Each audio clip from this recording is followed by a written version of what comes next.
24 फरवरी 2023 अचानक से एक न्यूज आती है कि स्टिल प्लस 4 फ्लोर में फोर्थ फ्लोर बैन हो जाता है गुड़गांव और हरियाणा में। सो सारे स्टेक होल्डर्स, चाहे वो कस्टमर्स थे, बिल्डर्स थे, सबके हाथ पैर ठंडे पड़ जाते हैं। क्योंकि आज जिसने प्लॉट लिया था वो कहीं ना कहीं 4 फ्लोर बनाने की बात कर रहा था, तो चौथा फ्लोर ही हट जाता है, बहुत बड़ा बैन लग जाता है, इस चीज पे होल्ड लग जाता है। फिर मार्च में एक कमेटी बनाई गई। कमेटी में ये वाली बात बोली गई कि सारी चीजों को, सारे तथ्यों को रीएनालाइज किया जाएगा और एक कमेटी की रिपोर्ट सबमिट करी जाएगी हरियाणा गवर्नमेंट पे। उसके बाद ये बैन हटेगा या नहीं हटेगा, उस पे कोई ना कोई कंक्लूजन लिया जाएगा।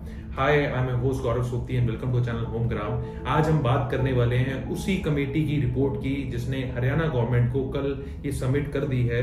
थॉरोली एनालाइज करेंगे क्या क्या पॉइंट्स कवर किए गए हैं, क्या नई चीजें आ गई हैं, और लास्ट में कल हमने एक शॉर्ट कवर किया था जिसमें ये न्यूज सबसे पहले हमने दिखाई। सो इस शॉर्ट में जितने कमेंट्स आए हैं उसका रिप्लाई भी करेंगे कि जो आपकी क्वेरीज है। तो वीडियो शुरू करने से पहले मैं आप लोगों को बताऊंगा 24 ऑफ जुलाई को हमें 2 साल कंप्लीट होने वाले हैं। So this is anniversary month of Homegram. So this is my request from my team and myself also कि आप लोग सब्सक्रिप्शन कीजिए, बिकॉज आप लोगों के सब्सक्रिप्शन से हमारी हौसला अफजाई होती है। सो कोशिश कर रहे हैं हम बैक टू बैक अच्छे से अच्छा कंटेंट लेकर आए और आपके सामने पूरी क्लैरिटी रखें, अनफिल्टर्ड रहें। सो इसी कोशिश में एक वीडियो में आपको पूरी की पूरी डिटेलिंग देने की कोशिश करेंगे। सो सबसे पहले हम ट्रिब्यून की ये रिपोर्ट की बात करते हैं जिसमें स्पेसिफिकली मेंशन किया गया है Haryana panel favours construction of stilt plus 4 floor but with riders. So कई कंडीशंस ऐसी हैं, वो कंडीशंस आप जब देखेंगे बड़ी टेक्निकल कंडीशन है। कोशिश मेरी ये है कि सिंपलेस्ट फॉर्म में आपको बताऊं। तो सबसे पहले हम ये न्यूज जान ले कि न्यूज क्या थी। सो 24 फरवरी को न्यूज आती है कि स्टिल प्लस 4 फ्लोर में 4th फ्लोर को ही हटा दिया जाता है, चाहे वो दीनदयाल जनवास योजना के प्लॉट्स हो, चाहे वो कोई भी नए सेक्टर के प्लॉट्स हो। 4th फ्लोर हटाने के पीछे जो सबसे बड़ी कंडीशन दी जाती है वो यही है कि हर एरिया में डेंसिटी ज्यादा बढ़ने का खतरा है। सो डेंसिटी का मतलब क्या है? अगर आज 1 एकड़ में 4840 गज है और 60% या 70% उसमें प्लॉट बनते हैं, तो उसमें अगर 4 फ्लोर बन जाते तो एक प्लॉट पे 4 फैमिलीज रहती हैं। सो वहीं पे अगर हम बात करें किसी और एरिया में जहां पे एक कोठी हो या फिर 3 फ्लोर हो, तो कहीं ना कहीं डेंसिटी कम होगी। डेंसिटी का सीधा रेलेवेंस है इंफ्रास्ट्रक्चर से, चाहे वो ड्रेनेज होगी, चाहे वो इलेक्ट्रिसिटी होगी, चाहे वो वाटर सप्लाई होगी, चाहे वो ट्रैफिक हो गया, चाहे वो कार्स हो गई, चाहे वो कार पार्किंग हो गई। सो इन सारी चीजों को रिकनेक्ट करने पे आज एक चीज जो इन्होंने 4th फ्लोर को रोकने के पीछे सबसे बड़ा कारण बताया कि सेक्टर्स में डेंसिटी बढ़ रही है, it is not becoming more livable place, तो एक फ्लोर ही हटा दिया जाए। तो एक फ्लोर हटाने का मतलब क्या है आप जान सकते हैं कि 1/4 of the inventory of Haryana, Gurgaon, Faridabad ये सीधा डायरेक्टली हट जाएगी। तो 1/4 इन्वेंट्री हटने से सबसे बड़ा प्रॉब्लम जो किसको आएगी? सबसे बड़ी प्रॉब्लम आएगी कस्टमर को, क्योंकि एक प्लॉट पे जहां पे 3 फ्लोर बनेंगे और जहां पे 4 फ्लोर बनेंगे, बट ऑब्वियस है कि 3 फ्लोर जहां बनेंगे वहां वो महंगे होंगे, क्योंकि बिल्डर को अगर वो पड़ता नहीं खाएगा तो वो लोडिंग कहीं ना कहीं वो 3 फ्लोर पे आएगी। एक फ्लोर हट जाएगा तो वो 3 फ्लोर पे कहीं ना कहीं लोडिंग लेकर आ जाएगा। सो दूसरा सबसे बड़ा फर्क पड़ा बिल्डर्स को, क्योंकि बिल्डर्स जिन्होंने एक कैलकुलेशन से प्लॉट्स लेकर रखे हुए थे कि हम ये प्लॉट पे कंस्ट्रक्शन करके 4 फ्लोर बना के सेल करेंगे, तो ये स्टेक होल्डर्स के लिए भी सबसे बड़ा खतरा था। बट हरियाणा गवर्नमेंट ने एक बड़ा अच्छा इनिशिएटिव दिखाया, एक सीधा डायरेक्ट बैन करने से बढ़िया इन्होंने एक कमेटी बनाई। सो कमेटी की अगर हम बात करें, मार्च में कमेटी जो है रन करी गई, आईएएस ऑफिसर है, फॉर्मर आईएएस ऑफिसर है मिस्टर राघवेंद्र राव। सो ये पूरी कमेटी रन कर रहे थे। कमेटी में और भी बहुत सारे मेंबर्स थे। तो सारी चीजें रीएनालाइज कर लगभग 3 महीने बाद ये एक रिपोर्ट दी गई है। तो उस रिपोर्ट के बारे में हम थॉरली बात करेंगे। सबसे पहली ये रिपोर्ट का जो एक पॉइंट आता है वो ये आता है कि स्टिल प्लस 4 फ्लोर्स बना सकते हैं आप। सो एक राहत मिलती है हम लोगों को, जो एक स्ट्रेट फॉरवर्ड बैन था वो बैन हट जाता है, अब स्टिल प्लस 4 फ्लोर बना सकते हैं आप विद सेवरल कंडीशन। सो सबसे पहली कंडीशन कौन कौन सी है वो जानते हैं हम। सबसे पहली कंडीशन आ जाती है, जो डेंसिटी का पॉइंट था वो इन्होंने आज पूरा एनालाइज करके एक फिगर दे दिया है, 18 मेंबर पर प्लॉट। आज एग्जांपल देता हूं, अगर 200 गज का प्लॉट है, 200 गज पे आप 4 फ्लोर बनाते हैं, तो 18 मेंबर पर प्लॉट आप जो है कहीं ना कहीं डेंसिटी रख सकते हैं। ये मुझे पता है कि रीचेक करना बड़ा मुश्किल है, बट इनका कहने का मतलब यही है 4 से मैक्सिमम 5 लोग ही एक फ्लैट में रहें। सो इसका अगर हम रेलेवेंस देखेंगे, जो प्लॉट्स पे कंस्ट्रक्शन किसी होटल की हुई है, किसी पीजी की हुई है, किसी हॉस्पिटल की हुई है, तो वो अब नहीं होगी। सो इनका स्पेसिफिकली कहना यही है कि 4 फैमिलीज रहेंगी, 4 से 5 मेंबर हों। ऑलमोस्ट अराउंड इन्होंने 18 की एक जो है लगाई है, लाइन लगाई है 18 के आगे, बट समहाउ मुझे लगता है 4 से 5 फैमिली मेंबर्स रह रहे होंगे तो कोई प्रॉब्लम नहीं आएगी। तो ये ड्यू डिलीजेंस कैसे करेंगे वो आने वाले टाइम में पता चलेगा। दूसरी सबसे बड़ी जो कंडीशन आती है वो आती है 12 मीटर की रोड होना अनिवार्य है। सो 12 मीटर की रोड का मतलब है, अब कई लोगों के क्वेश्चंस भी आ रहे हैं, दीनदयाल जनआवास योजना में 9 मीटर की रोड होती है, तो मुझे लगता है जब तक ये वाली चीज रिपोर्ट सबमिट होके फाइनल वर्डिक्ट नहीं आता, तो तब तक हमें क्लैरिटी नहीं मिलेगी दीनदयाल जनआवास योजना के नए जो प्लॉट्स हैं उस पे चौथा फ्लोर बन सकता है नहीं बन सकता, क्योंकि दीनदयाल जनआवास योजना के जितने प्लॉट्स हैं वो 9 मीटर की रोड पे बने हैं। सो 12 मीटर की मिनिमम रोड होनी चाहिए, 12 से ऊपर होगी तो बहुत बढ़िया है। सो मेन कंसर्न यही था कि आज अगर 4 फैमिलीज रह रही हैं तो उन्हें निकलने का भी रास्ता अच्छा खासा चाहिए। 9 मीटर की रोड कहीं ना कहीं हम भी एनालाइज करते हैं कि दीनदयाल जनआवास योजना के प्लॉट्स हैं, 9 मीटर की रोड थोड़ी सी कम पड़ जाती है 4 फैमिलीज के लिए।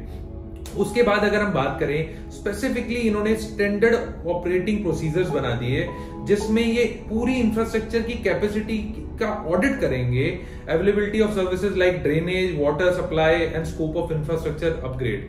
तो इसका मतलब यही है कि आज वो गलियों में या ऐसी कॉलोनीज में ये 4th फ्लोर नहीं बन सकता जहां पे ये बेसिक अमेनिटीज नहीं है। तो इसका पूरी ऑडिट रिपोर्ट सबमिट होगी, आप एक जो है अपना लेआउट सबमिट करेंगे तो उस आसपास के एरिया की ऑडिट रिपोर्ट सबमिट होगी, उसके बाद आपको जो है अप्रूवल मिलेगा।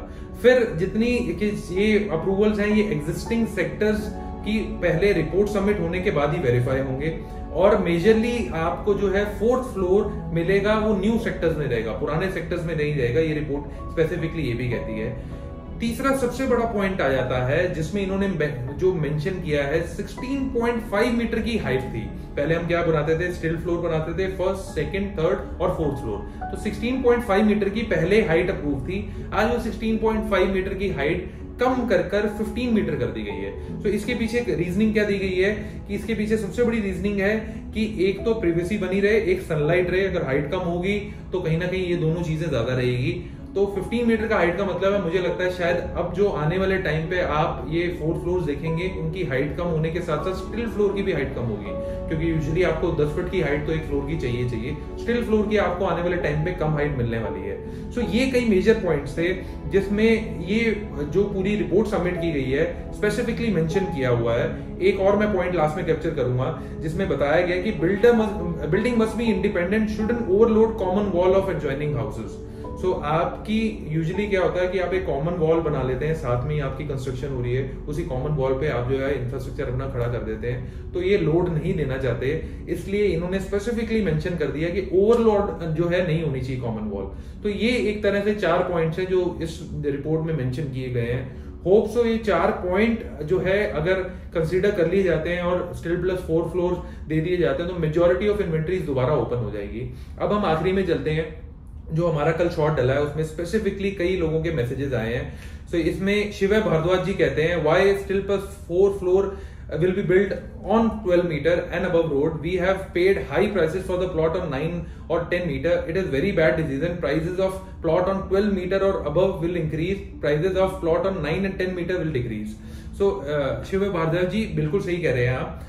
सो 9 मीटर 10 मीटर वाली रोड स्पेसिफिकली दीनदयाल वाले प्लॉट्स पे अगर ये कंस्ट्रक्ट नहीं होते तो कहीं ना कहीं प्राइस डिक्रीज तो नहीं होगी, बट उस लेवल पे नहीं बढ़ेगी जो 12 मीटर है, 12 मीटर से बड़े प्लॉट्स पे बढ़ेगी। रीजनिंग बहुत सिंपल है, वहां पर आप 4 फ्लोर बना सकते हो, यहाँ नहीं बना सकते।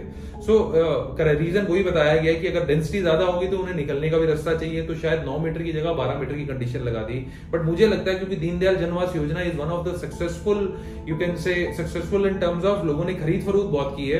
वैसे तो दीनदयाल जनआवास योजना अनसक्सेसफुल रही गवर्नमेंट की नजरों में क्योंकि अफोर्डेबल प्लॉट्स किसी को भी नहीं मिले, बट स्टिल मुझे लगता है दीनदयाल जनआवास योजना में ये रियायत मिलने के चांसेस हैं। इसके बाद ये लिखते हैं, it's not the fault of people, roads are made by government not people. If government made such roads 9 or 12 meter, then what is fault of people? Rule should be same for everyone. Why government made less than 12 meter road? सो भारद्वाज जी ऐसा नहीं है, दीनदयाल जनआवास योजना में 9 metre की आप जो है government बोलती है कि 9 मीटर मिनिमम बनाना है, कोई बिल्डर बड़ी भी बना सकता है। सो जितनी कॉलोनीज प्राइवेट कॉलोनीज होगी उसमें तो बिल्डर के हाथ में होता है कि बड़ी रोड बनानी है, छोटी रोड बनानी है। इसके अलावा सेक्टर रोड में बिल्कुल ठीक बात है, बट यूजुअली आपको सेक्टर रोड मिलेगी 24 मीटर की, इंटरनल रोड मिलेगी 10 से 12 मीटर की तो रहती ही रहती है। सो गवर्नमेंट के हाथ में जो मास्टर प्लान के हिसाब से चीजें होंगी वही है। यस, नई हेयरिंग आई है तो मुझे लगता है कहीं ना कहीं इस पे एप्लीकेशंस आएंगे, बट वो सोच समझ के कमेटी बनाई गई है तो सबके हित में जो डिसीजन होगा वही लिया जाएगा। इसके आगे आते हैं, bad decision, it should be approve without any condition, 15 metre is not worth for 4 storeys. So ये अकाउंट से जो पूरा कमेंट आया है, सर बैड डिसीजन बिल्कुल बंद कर दे तो शायद रहता। आज कहीं ना कहीं कंडीशनली ओपन किया तो मुझे लगता है स्लोली ग्रेजुअली आप जो है ये जितनी कंडीशंस आई हैं ये भी समझ पाएंगे, क्योंकि इन्होंने 3 महीने लिए हैं रियलाइज करने के। और मुझे लगता है जिन सेक्टर्स में प्रॉब्लम आ सकती थी, क्योंकि डे बाय डे डेंसिटी बढ़ रही है, अगर हम डेंसिटी बढ़ने की बात करें, मैं आपको स्पेसिफिकली कई ऐसे सेक्टर्स बता दूंगा, आप सेक्टर 48 चले जाइए, आप जाकर वहां पर देखेंगे तो पूरी पीजीज की लाइन है, वहां पे आपको निकलने का रास्ता नहीं मिलता है और बाहर गाड़ियां इतनी खड़ी होती हैं। So yes, this is a problem. Solution क्या निकलना चाहिए वो उसके बारे में रियलाइज किया गया और एक रिपोर्ट दी गई। सो ये अच्छा डिसीजन है, नई डिसीजन है। अभी जब तक पूरी रिपोर्ट सबमिट होके कुछ ना कुछ वर्डिक्ट नहीं आता तब तक मैं नहीं बोल सकता हूँ। आगे चलते हैं, what about old sectors. So old sector में विकास जैन जी, मुझे लगता है कि सब्जेक्ट टू अप्रूवल रहेगा, आप अपना पूरा प्लान देंगे, सेक्टर्स को रियलाइज किया जाएगा, इंफ्रास्ट्रक्चर देखा जाएगा, वाटर सप्लाई देखी जाएगी। और मुझे लगता है कि ऐसा कुछ नहीं है कि पुराने सेक्टर्स में पूरी तरह ही बैन हो जाएगा, कुछ ना कुछ कंडीशनल आपको अप्रूवल मिल सकता है, ये भी आने वाले टाइम में पता चलेगा। ये मेरा सजेशन है, ये मेरी नॉलेज के हिसाब से मैं आपको चीज बता रहा हूँ। अगला भी कमेंट सेम है, what about new sector means, what does new sector means. So new sector का मतलब है जो 2021 से 2031 मास्टर प्लान में आए हैं, पिछले 10 साल में जो नए सेक्टर निकल के आए हैं वो न्यू सेक्टर है। सो ओल्ड सेक्टर का मतलब हो गया आज से 25 से 30 साल पुराने सेक्टर, तो ओल्ड सेक्टर हो गए। सो स्पेसिफिकली ये भी कंडीशन गवर्नमेंट आने वाले टाइम में बता देगी कि अगर गुड़गांव की डिवीजन है तो गुड़गांव के सेक्टर 1 से लेके 57 वो पुराने सेक्टर में गिन रहे हैं नहीं गिन रहे, 58 से 115 सेक्टर नए सेक्टर में गिन रहे हैं नहीं गिन रहे। तो मुझे लगता है जब ये पूरा वर्डिक्ट आएगा तो एक इंटेंस रिपोर्ट आएगी, वो जब भी रिपोर्ट आएगी हम कवर करके कोशिश करेंगे इजीली आपको पूरा सारी चीजें समझाएं। सो यही कमेंट से मुझे लगता है कि सिंप्लीफाई वे में मैंने कोशिश की आपको समझाने की। आपका कोई और क्वेरी है, हम कोशिश कर रहे हैं कि हर शॉर्ट में आपकी क्वेरी वीडियो में कवर करें। आप नीचे कमेंट बॉक्स में मेंशन कीजिए, I will try my level best कि उसे एक छोटी सी वीडियो में कवर करके आपकी क्वेरी सॉर्ट आउट करूं। अगर आपको वीडियो अच्छी लगी होगी तो लाइक कीजिएगा, शेयर कीजिएगा, सब्सक्राइब कीजिएगा। Thank you so much.